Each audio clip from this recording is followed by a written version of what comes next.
सुप्रभात। मन का संकल्प। मन का संकल्प। जब हमारा मन कहीं और होता है तब आंखें खुली रहते हुए भी बाहरी वस्तु दिखाई नहीं देती। बात यह है कि मन के संयोग हुए बिना हमारी इंद्रियां बेकार रहती हैं। तो ये मन है क्या? वासनाओं का पुत्र, संकल्प करने का साधन। जब मन कहीं किसी इच्छा और विषय में लग जाता है तब हमारी बाह्य इंद्रियां कुछ काम नहीं कर सकती। जब मन का संकल्प होगा, इच्छा होगी, तभी सारी इंद्रियां काम करेंगी।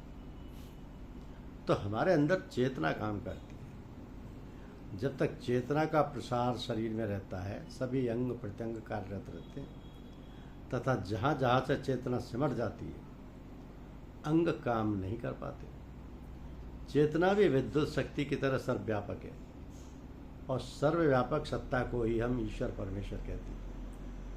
तो विद्युत शक्ति को प्रयोग में लाने के लिए पहले पावर हाउस बनाते हैं, फिर वहाँ से बिजली के तार स्थान स्थान पर पहुँचाते हैं। तो जिस स्थान पर कनेक्शन देते हैं वहाँ पर मीटर लगाते हैं। उस मीटर से भिन्न भिन्न स्थानों पर तार ले जाकर स्विच लगाते हैं।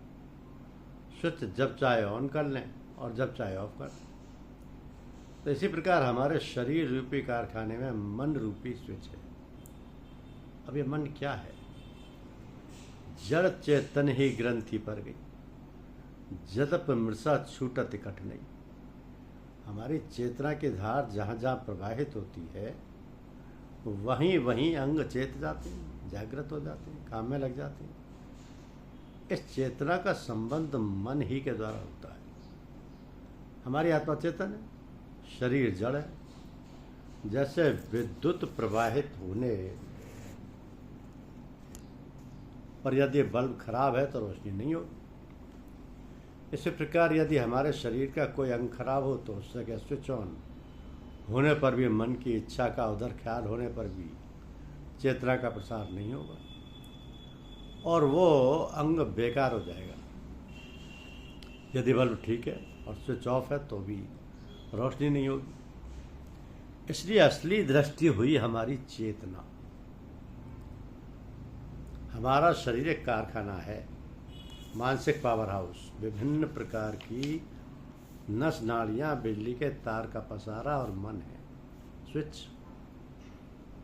तो जो चेतना करंट अथवा धीरे धीरे सीधे सीधे आत्मा से आ रही हैं उसमें कोई मिलावट ख्यालों, विचारों या वासनाओं की नहीं होती।